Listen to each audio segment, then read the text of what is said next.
tous, je suis Gérard Pécou, CEO de Calimedia, pionnier de l'innovation en formation professionnelle. Bienvenue sur Never Stop Learning, le podcast où nous accueillons des spécialistes en andragogie, psychologie cognitive et où nous abordons les technologies de pointe qui révolutionnent la formation. Bienvenue sur votre rendez-vous avec les leaders de l'apprentissage de demain.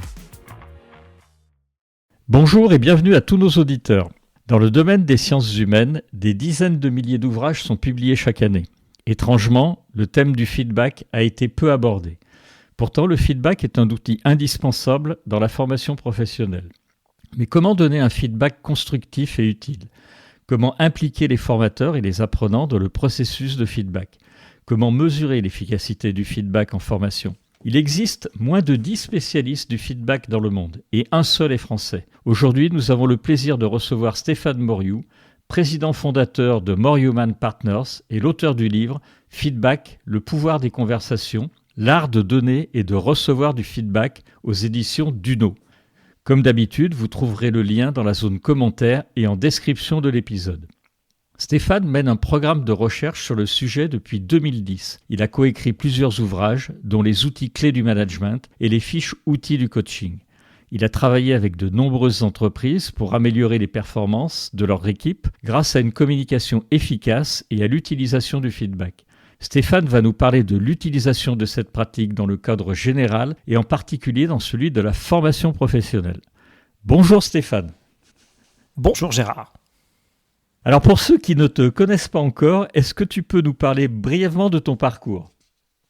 Bien sûr. Alors, je suis arrivé au sujet du feedback, en fait, par 3 vies différentes. La première, celle d'un enseignant-chercheur qui a effectivement creusé cette thématique un peu oubliée du feedback. Ensuite, celle d'un consultant, formateur, consultant RH en management qui a formé plein de gens au sujet. Et puis enfin, celle d'un manager, entrepreneur qui a fait différentes choses, qui a monté des sociétés, et puis qui a eu la chance d'être DRH d'un groupe de 4-5 000 personnes il y a quelques années, qui a été l'un des présidents de Manpower à un moment donné aussi. Voilà, donc j'ai pu aborder le sujet du feedback par des angles assez différents et finalement très complémentaires. Oui, avec une grosse expérience du coup. Oui, alors écoute, je ne sais pas, mais en tout cas, c'est sûr que sur un micro-sujet, j'ai eu la chance de pouvoir le traiter de plein de manières différentes. C'est clair. Alors pour commencer, est-ce que tu peux nous définir ce qu'est le feedback de manière générale ? Oui, bien sûr. Alors, d'abord, le mot feedback, il porte en lui les gènes de ce qu'est un feedback. Un feed, ça veut dire nourrir, back en retour. Donc finalement, dans sa définition la plus simple, un feedback, c'est quelque chose qui nourrit en retour. Alors, qu'est-ce que ça veut dire concrètement ? Ça veut dire que dans la vie, on observe les gens, on est observé, et que lorsque sur la base de cette observation, on va faire un commentaire à l'autre, si ce commentaire est nourrissant, c'est-à-dire s'il fait grandir l'autre, eh bien, on appelle ça un feedback. Ça paraît tout simple. Et pourtant, c'est plein d'enseignements, plein de richesses, et je pense qu'on va aborder ça aujourd'hui. Oui, tout à fait. On va voir d'ailleurs qu'il est assez maltraité dans d'autres pays, mais on va y revenir un peu plus tard. Tout à fait. Alors, le neuropsychologue Stanislas Dehaene, dans son ouvrage « Apprendre les talents du cerveau, le défi des machines », qui a été édité en 2018, considère que le feedback est essentiel à la formation. Il fait partie des 4 piliers. Pour apprendre, la pédagogie doit laisser une place importante au feedback. Encore faut-il savoir de quoi l'on part. Alors, qu'est-ce que c'est qu'un feedback en formation ? Alors, nous, on a l'habitude de dire que le feedback, c'est la 3e voie pour apprendre. Alors, si c'est la 3e, tu vas me dire quelles sont les 2 premières. Eh bien, dans l'ordre d'apparition dans l'histoire de l'humanité, la première voie pour apprendre, elle s'appelle l'expérimentation. Nos ancêtres, hommes et femmes des cavernes, ont appris plein de choses en expérimentant dans la nature. La 2e voie pour apprendre, elle s'appelle la transmission.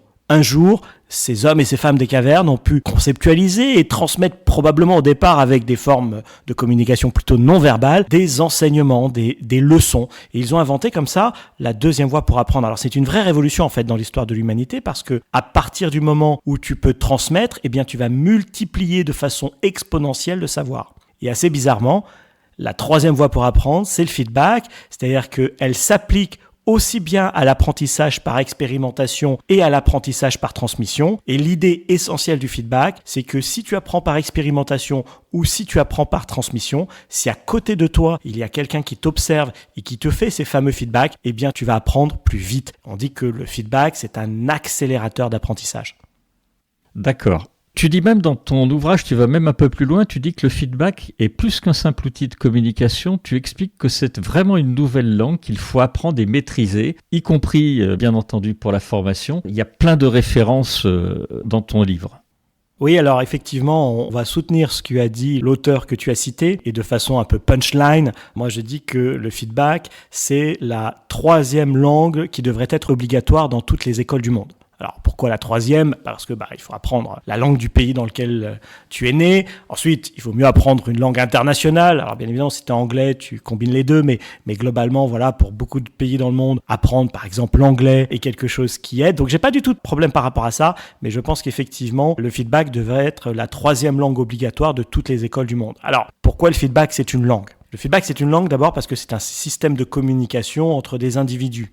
Si toi et moi parlons la langue feedback, eh bien on va pouvoir se dire des choses sans doute plus efficacement que si on ne connaît pas cette langue feedback. Alors pour maîtriser cette langue feedback, il va falloir apprendre un vocabulaire feedback. Il existe un vocabulaire feedback. Il y a des mots qui sont connotés feedback. Et puis, il va falloir aussi apprendre des règles. Moi, je parle d'une grammaire feedback. Donc, il y a des choses qui vont fonctionner d'une manière plus efficace si tu connais ces règles, ces principes sur le feedback. Et donc, un système de communication qui repose sur un vocabulaire et une grammaire, ça s'appelle une langue. Comme on l'apprend pas vraiment à l'école, pas forcément dans notre famille. Et puis, il faut, si on a de la chance, ensuite l'apprendre plus tard quand une entreprise investit dans des programmes de formation sur le sujet. Eh bien, on parle de langue étrangère. Et je dis pour moi, le feedback, c'est une langue étrangère. Alors, c'est pas seulement un jeu de l'esprit. C'est-à-dire que ce que j'ai découvert, ça fait à peu près 20 ans que je travaille maintenant sur ce sujet du feedback. Ce que j'ai découvert, c'est qu'après 20 ans de travail quasi quotidien sur cette thématique-là, je ne suis toujours pas bilingue.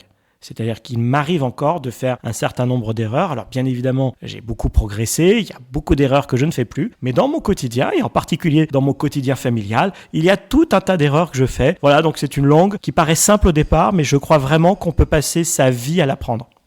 Oui, parce que effectivement, alors moi j'ai démarré tout de suite sur le feedback en formation. Il y a bien évidemment, on peut l'utiliser le feedback dans sa vie professionnelle, mais également dans sa vie privée. Oui, alors effectivement, ce qu'on a montré aussi, c'est que les mêmes règles s'appliquent totalement de la même manière dans la vie professionnelle et dans la vie privée. Et dans les conférences que j'anime ou dans les ateliers que je mène, c'est assez marquant. Il y a des gens qui se disent « Ah mais oui, mais tiens, par exemple, moi dans mon rôle de RH, dans mon rôle de formateur ou dans mon rôle de manager, je vois que je vais pouvoir appliquer ça. » Et puis il y a des gens qui viennent me voir et qui me disent « Bon, moi dans mon entreprise, vous savez, c'est pas complètement ça le feedback, mais par contre, je vois tout à fait ce que je vais pouvoir en faire avec mes adolescents ou avec mon mari ou avec ma femme. » J'ai trouvé ça vraiment fabuleux dans cette aventure sur le feedback, finalement de s'adresser aux gens, que ce soit dans leur univers professionnel ou dans leur univers personnel. Voilà, on essaie de toucher un tout petit peu leur vie en leur donnant une clé qui a beaucoup d'applications. Exactement. Alors dans ton livre, tu présentes en réalité 2 types de feedback, le feedback positif, le feedback correctif. Est-ce que tu peux nous en parler et aller un peu plus loin dans cette définition-là ? Oui, alors d'abord, parmi tes auditeurs, il y a forcément des gens qui sont aguerris au sujet du feedback et ils vont te dire, oui, mais moi j'en connais 3 de types de feedback ou peut-être 4 et puis moi je fais du feed forward. Alors ce qui est intéressant, c'est que le feedback n'échappe pas au phénomène de mode. Donc il y a effectivement des gens, tu vois, qui ont récupéré des concepts, des mots et puis chacun, moi y compris, essayons de dire les choses à notre manière. Alors dans le livre que j'ai fait, qui est en fait la synthèse de 20 années de recherche, j'ai essayé d'écrire ce livre en disant, voilà, si pour une fois, on pouvait se dire une bonne fois pour toutes, voilà, le feedback c'est ça et c'est pas autre chose. Je passe pas mal de temps, il y a pas mal de pages qui sont consacrées à cette thématique pour dire voilà, le feedback c'est ça, mais il y a plein de choses qui pourrait être du feedback, mais ça n'en est pas. C'est très intéressant par ailleurs, mais ça n'est pas du feedback. Pour essayer de dire, voilà, le feedback, c'est ça et c'est pas autre chose. Et moi, je résume effectivement le feedback en 2 grandes idées. Il y a un feedback qu'on appelle positif, qui est le feedback qui s'occupe de valoriser les choses que nous faisons bien. Et puis, il y a un feedback correctif qui est là pour valoriser ce que l'on pourrait faire différemment dans le futur. Pareil, quand on dit ça, ça paraît très simple. On se dit, mais il y a besoin de 20 ans pour travailler sur ces sujets-là. C'est plein de bon sens. La réalité, c'est que oui, c'est plein de bon sens, mais c'est pas ce qu'on pratique au quotidien. Effectivement, c'est pas ce qu'on pratique au quotidien. Dans ton livre, tu donnes des clés pour éviter les mauvais feedbacks et des mauvais feedbacks. Personnellement, en lisant ton livre, je me suis aperçu que j'en faisais pas mal. Et donc, tu m'as aidé à m'améliorer. Je t'en remercie. Et tu parles notamment du feedback sandwich. Tu peux nous expliquer comme ça? C'est probablement le pire des feedbacks, peut-être. Oui, effectivement. Alors, c'est un feedback inefficace et c'est clairement le plus répandu. C'est l'erreur la plus fréquente, en particulier en France. Alors, Le feedback sandwich, c'est quoi? C'est globalement avoir un message assez négatif à faire passer. Et comme on sait qu'il faut pas dire les choses aussi abruptement, comme on l'a dans certaines cultures pour le coup, eh bien on va l'enrober. Et généralement, on va l'enrober au départ avec un petit compliment. Mais tu vois vraiment le genre de compliment à 2 balles. Et puis à la fin, on va le terminer avec un petit encouragement. Mais on sent bien que tout ça est un peu manipulatoire. Si je le disais dans la vie de tous les jours, je dirais ça sent même le truc un peu fauderche. Et donc ça ne marche pas. Et la formule la plus classique de ce feedback sandwich qui ne marche pas, c'est un petit compliment suivi d'un gros mais et ensuite d'une liste de reproches. Et quand on regarde en fait la communication dans les entreprises, alors on observe ce qui est tangible, les matériaux sur lesquels on peut travailler en laboratoire. Et entre autres, typiquement, on va regarder les emails. Eh bien, tu verras que dans les structures d'emails, tu retrouves très fréquemment cette structure. Ta présentation est pas mal, ton nouveau déroulé pédagogique est plutôt bien, mais change ci, change ça, etc. Alors, on peut pas complètement faire... Le fameux mais. Exactement. Et on peut pas faire complètement le procès aux gens qui utilisent ça parce que c'est ce qu'ils ont appris dans des séminaires. Oui, tout à fait. Et bon, mon hypothèse, alors... C'est une hypothèse anecdotique, mais je pense que les courants feedback viennent des États-Unis, du monde anglo-saxon, et je pense que dans les années 60-70, quand ils sont débarqués en France et qu'ils ont vu notre culture très négative, ils se sont dit, ces Français-là, il faut qu'on leur fasse un truc, il faut qu'on leur invente un truc, parce qu'autrement, ils vont pas s'en sortir. Et je pense qu'ils ont inventé à l'époque, c'est complètement anecdotique, hein, bien évidemment, mais je pense qu'ils ont inventé cette technique du feedback sandwich qui a été enseignée ensuite pendant des dizaines d'années. Entendons-nous bien. Et aujourd'hui... Je confirme, dans les écoles de vente, on t'apprend à ne pas nier effectivement le client et à dire oui, mais, et tu fais ton feedback avec une succession de mais.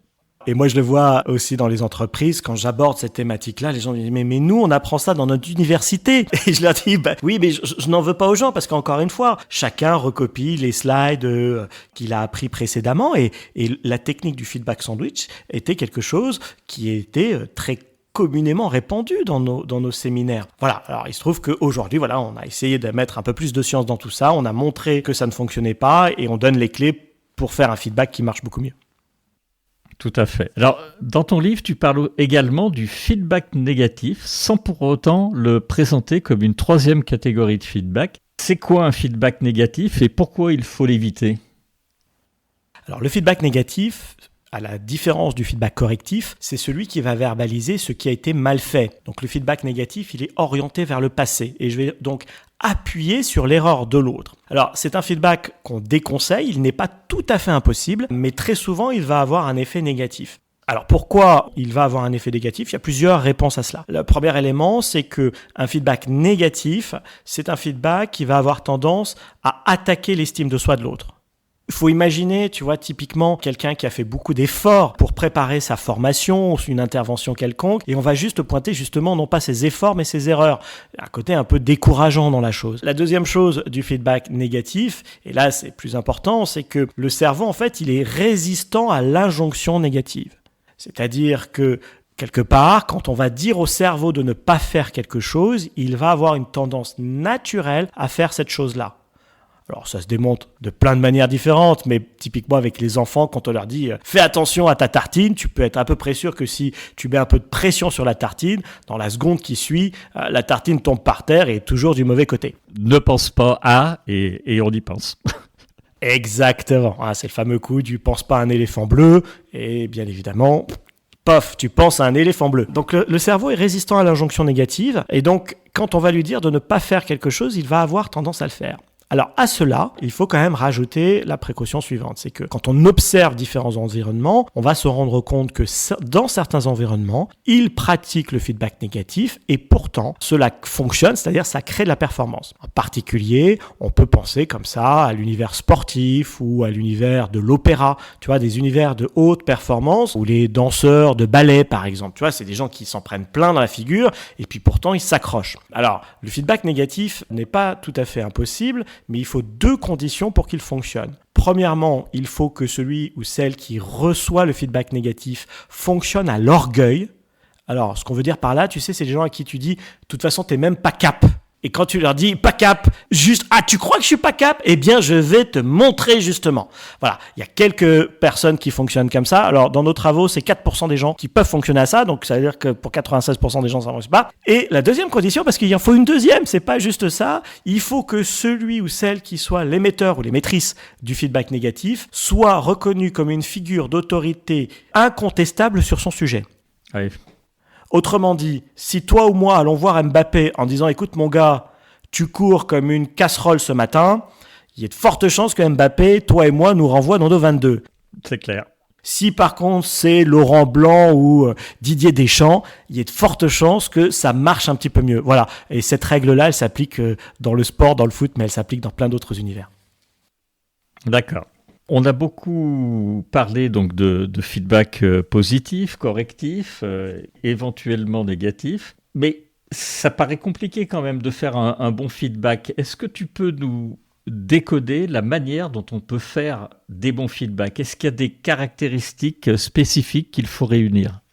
Alors, il y en a tout un tas et je te dirais que ça dépend un petit peu de ton niveau. Si tu es débutant, je te donnerai certaines clés. Si tu es déjà un expert en matière de feedback, comme forcément plein de gens qui écouteront ce podcast, il faudra que j'aille dans plutôt l'art du feedback et donner des conseils différents. Mais globalement, l'idée essentielle qui est un peu transversale à tout cela, c'est l'idée d'avoir la bonne intention. Une des clés essentielles du feedback est dans l'intention. Et l'intention du feedback, c'est de faire grandir librement l'autre. Et j'insiste sur le librement l'autre. C'est-à-dire qu'il y a différentes manières de faire en sorte que les gens exécutent ce que tu as envie qu'ils exécutent. Tu peux le faire de manière forcée. Quand tu le fais de manière forcée, ça s'appelle un ordre. Par exemple, en début de formation, si on reprend cet exemple dans la pédagogie, en début de formation, certains formateurs ont un slide ou un paperboard dans lequel ils vont donner les 5 ou 6 règles de la formation. Par exemple, la règle de Las Vegas. Tout ce qui se dit ou ce qui se fait à Las Vegas doit rester à Las Vegas et pof, tu mets une règle. Et quelque part, à partir du moment où tu donnes une règle, là, tu n'es plus du tout dans le domaine du feedback. Tu dis, voilà, il y a une règle. À partir du moment où on est dans cette salle, on respecte cette règle. Et ce qui te permet ensuite, en tant que formateur, par exemple, mais en réalité en tant que manager, en tant que parent, en tant qu'enseignant au sens large, qui te permet ensuite de revenir à la règle. Et de dire, voilà, on avait dit que ce qui se disait ici restait ici, je veux bien que, je rappelle la règle, je fais un recadrage. Je peux le faire plus ou moins gentiment, plus ou moins violemment, mais c'est un recadrage. Le feedback, c'est une autre catégorie. Le feedback, c'est une catégorie de commentaires libres. Je te vois typiquement en jeu de rôle, en simulation, ou je te vois à une pause, je te vois en fin de séminaire, et là, je vais pouvoir te faire un commentaire libre. Et cette liberté, elle est au cœur du feedback. Et elle a un avantage et elle a un inconvénient. Son gros inconvénient à cette liberté, c'est que peut-être, puisque justement je reconnais pleinement ta liberté, peut-être que ce feedback-là ne produira pas d'effet immédiat. Et c'est toute la limite du feedback, c'est que contrairement à l'ordre, il ne crée pas nécessairement un effet immédiat. Par contre, le gros avantage du feedback, c'est que comme il est libre, si je vois un effet, alors il y a de fortes chances que cet effet soit durable. Et une grande partie de nos travaux a été de réconcilier en fait ordre et feedback. Et ça, je m'adresse aux gens des ressources humaines, je m'adresse aux formateurs, je m'adresse aux coachs, je m'adresse aux managers, je m'adresse aux parents, je m'adresse aux enseignants et je leur dis, il faut trouver un savant dosage entre ordre et feedback. Dans la vie, nous avons besoin de cadre, nous avons besoin de code, nous avons besoin de règles. À partir du moment où nous mettons un cadre, des codes ou des règles, nous sommes dans l'univers de l'ordre avec moins de liberté. Et lorsque il faut dépasser ces règles, ces codes et ces cadres pour aller vers plus de créativité, eh bien il y a le feedback et c'est un outil différent, complémentaire, et un bon pédagogue, un bon parent, un bon enseignant, c'est quelqu'un qui va équilibrer sa dose d'ordre et sa dose de feedback. Alors, quel ratio me diras-tu? Eh bien, le ratio tout à fait théorique, et quand je dis théorique ici, c'est pour dire pipeau, parce que ça n'est soutenu par aucune science. Je dis qu'il faut habituellement viser 10% d'ordre et 90% de feedback. Bien évidemment, ce ratio peut changer parce que je peux peut-être animer des groupes qui vont être plus difficiles et donc à un moment donné, il va falloir que je m'appuie davantage sur l'ordre, mais la plupart du temps, j'essaierai d'optimiser l'utilisation du feedback. Voilà. Et la particularité de nos travaux, c'est de dire qu'il faut les deux. Effectivement, on peut facilement confondre ordre et feedback, ou un feedback, effectivement, comme tu l'as dit, ou sous-entendu, ça ne doit pas être un ordre managérial déguisé. Est-ce qu'il y a des bonnes pratiques, Stéphane ? Moi, j'en ai lu une dans ton livre, qu'un feedback devait toujours se faire à froid, plutôt de manière courte, et en privé plutôt qu'à l'oral. Tu confirmes, et est-ce qu'il y a d'autres bonnes pratiques que tu pourrais nous citer ? Sur le feedback à chaud ou à froid, mon propos, il est de dire que quand on n'a pas trop l'habitude, effectivement, il est plutôt intéressant de prendre un petit temps de réflexion pour s'assurer qu'on va bien formuler le feedback, qu'on va bien justement respecter ces règles du feedback et donc choisir le bon moment pour la personne. Maintenant, qu'on soit clair, quand on a l'habitude, quand on a une culture du feedback très développée, bien évidemment, on va aussi partager tout un tas de feedback à chaud. Mais ça demande un art supplémentaire. Il y a un art, cette capacité à observer quelqu'un pendant peut-être 30 secondes et être capable malgré tout de lui donner au bout de ces 30 secondes un vrai feedback positif par exemple et pas seulement un compliment. D'accord.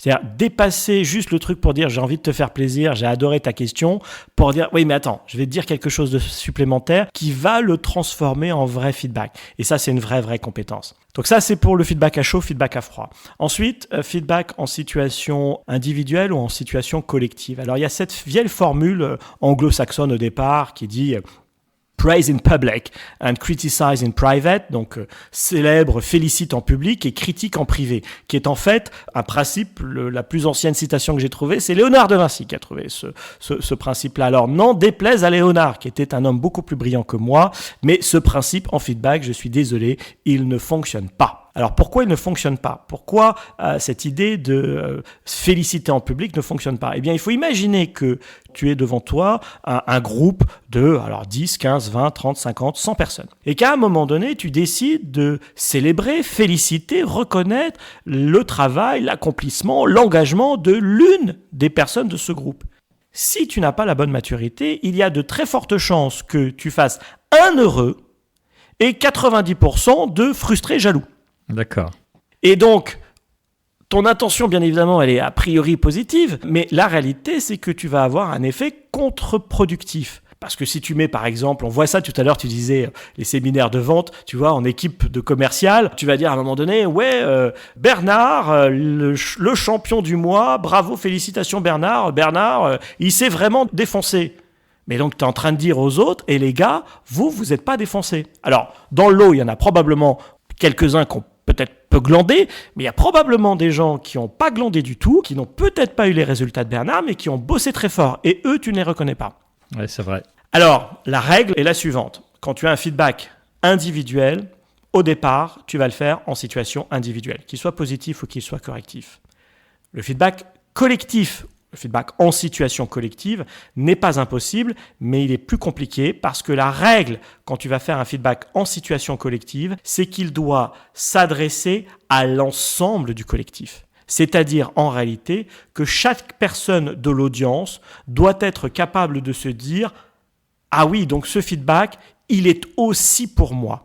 Et ça, d'un seul coup, ça rend l'exercice beaucoup plus compliqué. Ça n'est pas impossible, mais c'est beaucoup plus compliqué. Et c'est pour ça que je conseille toujours aux gens de dire, avant de vouloir jouer à plusieurs en matière de feedback, apprenez à jouer à deux.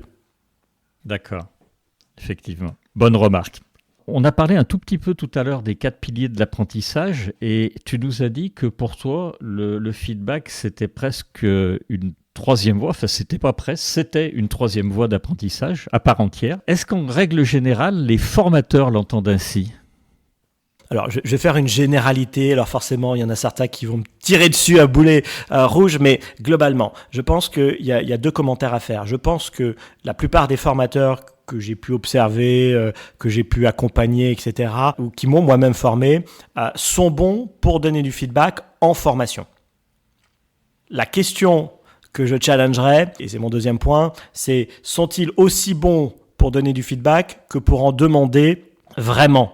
Je te parle pas du petit feedback que l'on a à la fin de la formation qui nous fait toujours plaisir. Oui, tu as ton 9 sur 10 ou ton 9,5 sur 10 où tout le monde a trouvé que tu étais gentil, machin, etc. Non, je te parle vraiment de se dire, voilà, j'ai animé, aujourd'hui j'ai de l'expérience. Quels seraient les domaines sur lesquels je pourrais encore investir, soit pour devenir encore meilleur sur des choses que je maîtrise bien, et quelles seraient les choses que je maîtrise un peu moins bien sur lesquelles je pourrais aller chercher du feedback pour continuer à aller m'améliorer. Et dans mon expérience à moi, j'ai vu beaucoup de formateurs qui étaient très bons pour donner du feedback, parfois un peu moins bons pour en demander. Bien évidemment, il y a tout un tas d'exceptions à cette règle-là.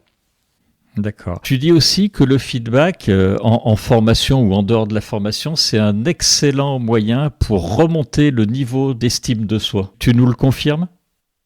Oui, effectivement. Alors, c'est un des enseignements de nos travaux de recherche et pour moi, c'est le plus critique. C'est quelque chose que j'ai trouvé très tôt dans mes recherches et donc qui m'a beaucoup interrogé et quelque part, c'est presque devenu au départ une sorte de mission de traiter ce problème-là. Ce problème-là se résume en un chiffre. Ce chiffre dit que dans le monde, 1 personne sur 2 en moyenne déclare manquer de reconnaissance.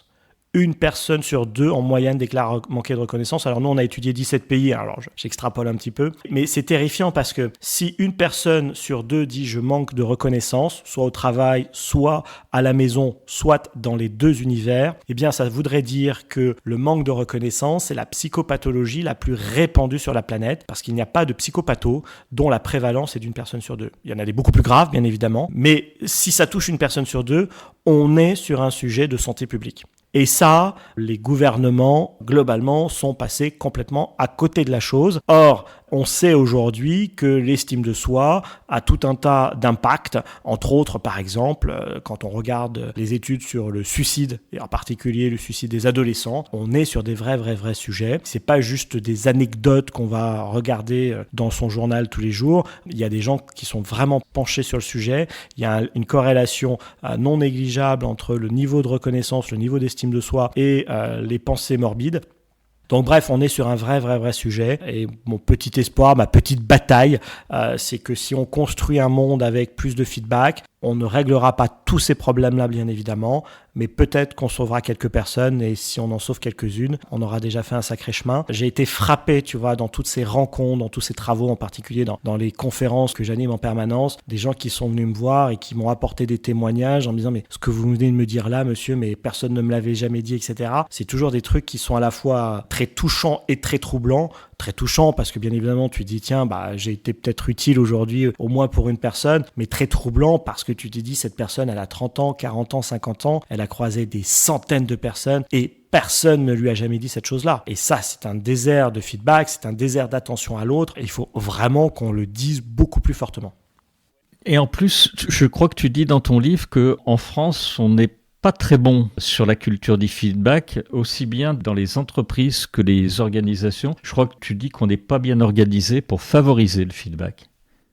Oui, alors effectivement, le feedback a des expressions différentes selon les endroits du monde où tu te trouves. On ne pratique pas le feedback de la même manière en Amérique du Nord, en Europe et en Asie. De la même manière que si je zoome juste sur la France, on ne pratique pas le feedback de la même manière dans le sud de la France, dans le milieu de la France ou dans le nord de la France, ou dans des PME, des startups ou des grands groupes, etc. Donc il y a des aspects de culture et de maturité qui varient énormément.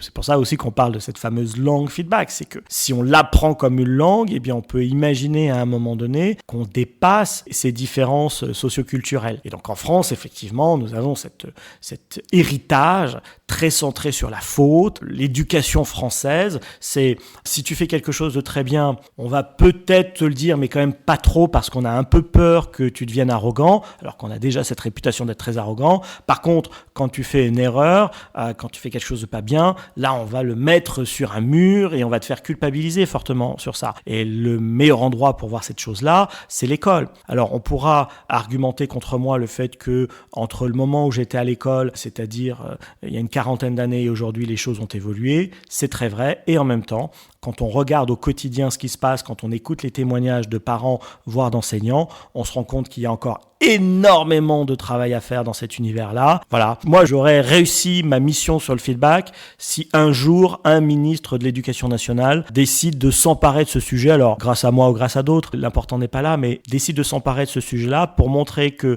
ce soit pour les enseignants, que ce soit pour les élèves, que ce soit pour les gens de l'administration, que ce soit pour les gens qui sont dans les fonctions support ou que ce soit dans le rapport aux parents, si on apprend à mettre plus de feedback à l'école, on va faciliter et rendre beaucoup plus efficiente un certain nombre de nos communications. Oui, je suis complètement d'accord. Tu dis dans ton livre, si je ne me trompe pas, que en gros, on ne doit pas se soucier des retombées du feedback, car c'est un cadeau. Mais est-ce que, avec ce que tu viens de nous dire, on ne peut quand même pas arriver à blesser des gens avec un feedback, s'il est mal fait ? Oui, alors on peut blesser les gens avec du feedback s'il est mal fait. On peut même blesser des gens s'il est bien fait. Tu vois, je ne vendrais pas l'idée que le feedback, ça marche à tous les coups. D'abord parce qu'il y a une partie de la population qui est totalement hermétique au feedback. Il y a des gens qui n'ont pas du tout d'attrait pour la chose. Alors là, je pourrais te faire un témoignage sur une anecdote de formation. Un jour, j'anime un groupe, il y a une vingtaine de personnes dans la salle, sur un de nos séminaires sur le feedback. Et puis, je sors mon discours habituel et à la pause, un des participants vient me voir et me dit « Monsieur, je suis vraiment désolé, mais j'arrive pas à accrocher ». C'est quand même un peu embêtant, on avait encore un peu de temps à passer ensemble, donc j'essaie de comprendre le truc en disant « Bon voilà, je dois faire une erreur ». Il me dit « Non, c'est pas tant dans l'animation, mais c'est sur le sujet ». Ah ben je dis expliquez-moi. Il dit écoutez, je comprends pas parce que vous voyez, moi dans ma famille, on ne se parle pas du tout comme ça. Alors je lui dis oui, vous parlez pas comme ça, c'est justement pour ça que je fais des cours. Il dit non monsieur, non mais on se parle à l'inverse de ça.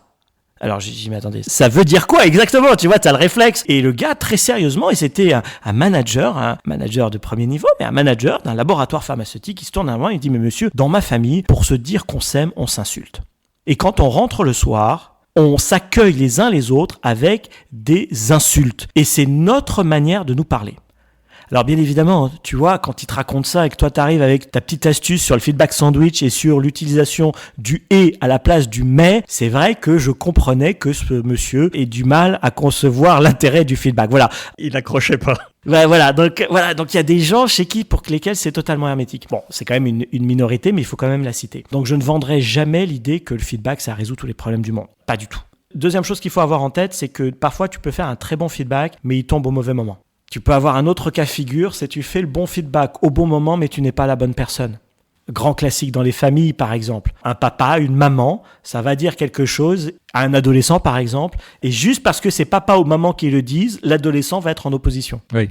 Alors que le feedback, il est nickel, tu n'as rien à redire, il est parfait, et pourtant, dans la situation, ça ne marche pas. Et la même chose, dite par un inconnu, un oncle, une tante, un meilleur ami, les enfants vont dire « Ah mais oui, mais bien sûr, on est tout à fait d'accord ». Voilà, je pense que les parents qui nous écouteront auront vécu des situations de ce type, ce qui montre que finalement, la communication, faut pas croire que parce qu'il y a des techniques, il y a des règles, etc., que tout est facile. Non, c'est beaucoup plus subtil que ça, et dans le livre, justement, je vais donner les bases pour les gens qui ont envie d'en mettre un peu plus dans leur vie. Et puis j'ai réservé aussi un chapitre que tu as dû lire sur les maîtres du feedback. J'ai rencontré quelques personnes dans ma carrière qui étaient vraiment des maîtres qualité feedback, des gens qui ont vraiment un espèce de truc incroyable. Souvent ils disent peu de choses, mais ils disent la chose. Et ça, c'est absolument magnifique. D'accord. Tu viens de nous parler, Stéphane, des personnes qui n'étaient absolument pas réceptives au feedback.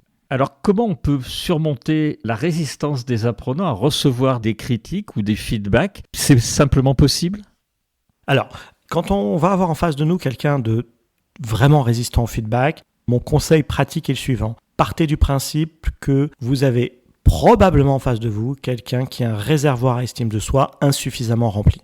Moi, c'est toujours ce que je me dis. Bien évidemment, on l'a testé en protocole de recherche, mais de façon très empirique aussi. J'ai pu tester tout un tas de feedback, et ça m'arrive encore aujourd'hui d'ailleurs, où le feedback, franchement, il est bon. Le fond est bon, la forme est bonne, etc. Mais il est donné au mauvais moment, par la mauvaise personne, au mauvais endroit, et souvent derrière ça, tu as des gens qui ont des réservoirs à estime de soi insuffisamment remplis. Alors en formation, ça va être tous les mécanismes de défense que l'on connaît. La scène classique que je visualise parce que je l'ai vécu des centaines de fois dans ma carrière, c'est la personne, tu les mets en situation de faire un jeu de rôle, et puis à la fin du jeu de rôle qui était assez mauvais, la personne qui dit oui mais non, d'habitude sur le terrain, je ne fais pas comme ça. Tu sens le mécanisme de défense arriver à, voilà. Alors, ou alors tu as aussi l'attaque vis-à-vis de l'exercice. plus rarement du formateur, mais non, mais c'est que les instructions n'étaient pas claires. Bon, bref, tous ces phénomènes d'externalisation où, bien évidemment, les formateurs aguerris savent que si la compétence est là, tu la restitues, que ce soit dans un cas fictif ou que ce soit dans la vie réelle. Donc, on a ces mécanismes-là. Pour moi, le premier réflexe, c'est de se dire, est-ce que cette personne a un réservoir à estime de soi suffisamment rempli? Probablement que non. Donc, qu'est-ce que je peux faire pour la mettre davantage en valeur? Et c'est pas si évident que ça, parce que la réalité du truc, c'est que parfois, ces personnes, elles t'agacent prodigieusement.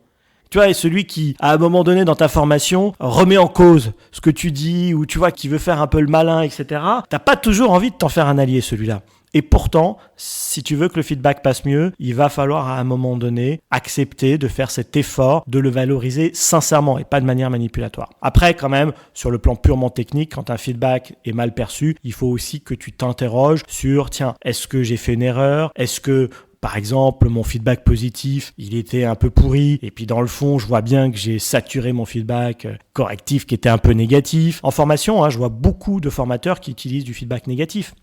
Beaucoup plus rarement du feedback correctif. Il y a une explication toute simple à cela. C'est que donner du feedback négatif, tu n'as pas d'effort à faire puisque tu as juste à restituer ton observation. Alors que en feedback correctif, tu dois penser à une solution ou à des solutions qui amèneraient à un résultat amélioré dans l'avenir. Et c'est beaucoup plus contraignant en réalité. Donc il y a tout un tas de trucs comme ça, tu vois, où on peut faire aussi tout un tas d'erreurs. Et puis après, quand tu as vraiment valorisé la personne et quand tu penses que tu n'as pas vraiment fait d'erreurs de technique, etc., tu peux peut-être juste simplement te dire que cette personne-là fonctionne avec un autre mode d'apprentissage, avec un autre style d'apprentissage. Et en soi, c'est tout à fait respectable. D'accord. Alors, on arrive presque à la fin de cet épisode, mais j'ai encore 3 questions pour toi. On va continuer un peu sur la formation et notamment sur le digital learning ou la formation en ligne. Comment on peut intégrer un feedback performant dans un parcours de formation en ligne ? Dans un parcours de formation 100% en ligne, tu ne vas pas pouvoir ou très difficilement donner un vrai feedback. Tu vas pouvoir faire une évaluation, tu vas pouvoir dire à un moment donné c'est bien, c'est pas bien, voilà la bonne réponse, le fameux quiz, t'as mal répondu et pof, derrière on te dit mais voilà la bonne réponse c'est ça. D'accord. Typiquement ça, pour moi, c'est pas vraiment du feedback. C'est-à-dire qu'il n'y a pas cette observation. Je dis pas que c'est pas utile, je dis juste que c'est pas complètement du feedback. Le feedback, ça serait quelqu'un qui, au moment où je suis mon module en ligne, ou alors au moment où ensuite j'essaie de mettre en application ce que j'ai appris dans mon module en ligne, quelqu'un qui va me dire, tiens, là, tu vois ce que tu as fait, c'est exactement ça qu'il faut faire pour telle et telle raison. Et puis, sur ce truc-là, là, tu as vu, ça a peut-être un peu coincé. Peut-être la prochaine fois, tu peux commencer à l'aborder un peu différemment, etc. Et alors après, peut-être qu'il y aura un jour, tu vois, des systèmes très sophistiqués qui arriveront à donner beaucoup plus de richesse à tout cela. Et quelque part, il faut le souhaiter. Mais il y aura toujours 2 choses qu'ils auront beaucoup de mal à nous faire, tous ces systèmes informatisés. La première chose qu'ils auront du mal à nous faire, c'est de nous donner des bénéfices personnalisés. Oui. Parce que quand on donne du feedback à quelqu'un, il faut aussi lui montrer les bénéfices, soit à entretenir le bon geste, soit le bénéfice à changer, corriger le geste un peu moins bon. La verbalisation des bénéfices, tu peux le faire de façon générique, mais la réalité, c'est que c'est beaucoup plus puissant quand tu te adresses à un individu particulier. Et ça, avant qu'un système intelligent puisse nous faire un bénéfice bien personnalisé, je pense qu'il y a quand même encore un peu de temps. Et puis, la deuxième limite qu'auront structurellement les systèmes purement en ligne, c'est que je peux avoir une intelligence artificielle générative qui me sort un certain nombre de feedbacks pour me dire, tiens, dans cette interview, Stéphane, j'ai tout analysé, les champs sémantiques, les contenus, les petites erreurs, les oublis, la structure, le machin, le truc. Ça peut me donner quelque chose d'intéressant, mais ça sera toujours un savoir froid. Parce que je sais que ça sera un ordinateur qui fonctionnera de façon binaire, avec un code derrière et qui me déversera un savoir froid. Alors que si toi ou quelqu'un de ton équipe, à la fin de cette interview ou dans quelques jours ou même dans quelques mois, me dit tiens, dans cette interview, il y avait ça et ça, oui.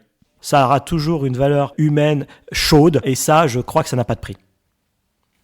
Donc le feedback, finalement, il est intimement lié à l'humain et on est encore très loin qu'un learning management system, une plateforme LMS, puisse donner un feedback pertinent finalement et aussi bienveillant à quelqu'un, à un apprenant. Et entendons-nous bien, hein, je suis pour les LMS, je suis pour la formation distancielle, la formation asynchrone. Tout ça est bien évidemment très utile, mais je pense qu'il faut aussi qu'on raisonne beaucoup plus en modalité pédagogique, pas uniquement sur des constructions théoriques, etc., mais juste pour se dire, voilà, je dois apprendre par expérimentation, par transmission et par feedback. S'il y a 3 voies pour apprendre, voilà. Donc, quel dosage dans un parcours pédagogique je vais mettre? Donc, je vais dire, OK, la transmission, bien évidemment, la transmission, je peux la faire à distance. C'est évident. Après, on sait aujourd'hui qu'il y a des études qui montrent qu'il y a des conditions quand même pour faire en sorte que la transmission passe mieux. Absolument. Mais voilà, l'expérimentation, on sent bien que je peux commencer à tester des choses à distance avec des jolies simulations, etc. Mais on voit bien que l'expérimentation, il va falloir qu'elle soit sur le terrain. Et le feedback, quelque part, si on est dans cette logique d'accélération d'apprentissage, eh bien, il faudra que je reçoive un feedback au moment de la transmission et au moment de l'expérimentation. Tout à fait. C'est pour ça que le blended learning, notamment, est super pertinent en formation mixte. Exactement. Pour finir cet épisode, est-ce que tu as un conseil à nos auditeurs quant à la pratique du feedback dans leur quotidien en entreprise ? Le premier conseil qui me vient absolument à l'instant, c'est ne reportez pas. C'est de lire ton livre. Non, j'aurais pas eu cette prétention-là. Non, j'allais dire. Moi, je le dis. Enfin, c'est très gentil. Non, j'allais dire, très souvent, on reporte nos feedbacks. Très souvent, on se dit, on n'a pas le temps. Et bien évidemment, comme disait ma grand-mère, c'est pas que tu l'as pas, c'est que tu l'as pas pris. Voilà, il y a tout un tas de petits feedbacks à donner tous les jours, professionnellement, personnellement, sur des petites choses. Et je pense que ces feedbacks-là, si on apprend à les donner beaucoup plus régulièrement, on peut peut-être changer un bout du monde. Je dis pas changer le monde, mais peut-être changer un petit bout du monde. Parce que je pense que le grand désert d'attention dans lequel on vit est très très lié à ça. Les gens font beaucoup d'efforts au quotidien, professionnellement, personnellement, mais quand t'as personne pour noter le fait que t'as fait un effort, t'as qu'une envie, c'est de pas le faire. Et on va tomber dans ce côté très français qu'on a évoqué tout à l'heure, c'est « Ah ben pourquoi tu le fais plus maintenant ?» Parce que tu m'as pas dit... Si, je t'ai rien dit, donc tout va bien. Non, justement, quand tout va bien, il faut le dire. Il faut le dire, tout à fait. Alors Stéphane, je voulais te dire un grand merci puisqu'on est arrivé à la fin de cet épisode. Je voulais remercier également tous les auditeurs qui sont allés au bout de ce podcast avec nous. Alors, tu donnes toujours une série de conférences qui débutent par le pull de ta grand-mère. C'est ce qui a conduit finalement au livre d'aujourd'hui, dont je rappelle le titre, Feedback, le pouvoir des conversations, l'art de donner et de recevoir du feedback, disponible aux éditions Duno. Et tu m'as dit en off l'autre jour que tu préparais une nouvelle conférence et cette fois, ça sera le kilt de ton grand-père. Elle sera sur quoi cette conférence ? Alors effectivement, c'est déjà en live, ça y est, on a commencé à la donner. Ah ça y est, d'accord. On a fait la première il y a quelques semaines de cela, fin avril en l'occurrence, donc c'est tout frais, c'est tout frais. Mais effectivement, en fait, il y a la conférence avec le pull de ma grand-mère, qui est la conférence sur l'art du feedback. Mais en fait, tous ces travaux, et on en parle dans le livre, nous ont montré qu'en fait, l'intérêt grandissant pour le feedback, c'était en fait le symptôme de quelque chose de plus grand. Et cette chose un peu plus grande que le feedback lui-même, c'est qu'en fait, l'intérêt pour le feedback, c'est le symptôme d'une révolution des autorités. Et on vit dans une société qui est en train de vivre quelque chose de majeur dans tous les univers, que ce soit l'univers politique, l'univers religieux, l'univers éducatif, l'univers familial et bien évidemment l'univers entreprise. On vit une révolution des autorités, c'est-à-dire que les autorités séculaires que jusqu'à présent on respectait, on ne les respecte plus de la même manière et donc il faut inventer un nouveau rapport à l'autorité. C'est le sujet de ma nouvelle conférence, c'est le sujet de mon prochain livre, il sera sur la révolution des autorités et effectivement on passe du gilet de ma grand-mère au kilt de mon grand-père. Voilà, c'est sur les réseaux sociaux, etc. Et puis on commence à faire ça avec beaucoup de plaisir. Et ça rappelle aussi, je crois, tes origines écossaises. Oui, effectivement. Alors oui, il y a bien évidemment un lien familial dans toutes ces histoires-là et qu'on explique dans la conférence, on dévoile toutes les choses. Encore une fois, merci vraiment Stéphane de nous avoir partagé ce moment, toutes ces informations sur le feedback qui sont très très constructifs aussi dans le domaine de la formation, mais pas que. Donc vraiment merci d'avoir accepté mon invitation.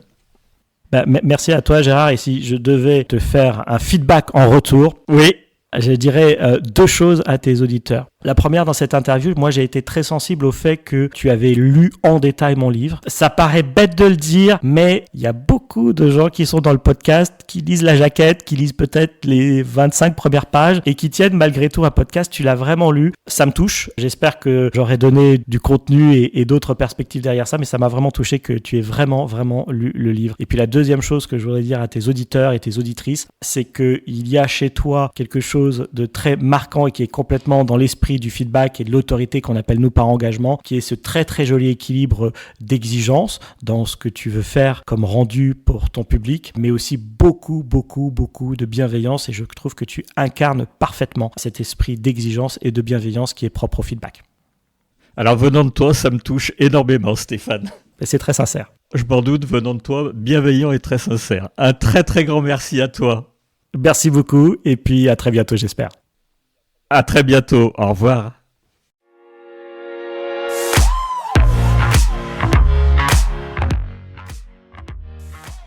Merci de nous avoir accompagnés jusqu'au bout de cet épisode. Si vous l'avez aimé, partagez l'épisode et laissez-nous une bonne note suivie d'un commentaire pour nous aider à nous propulser dans les classements.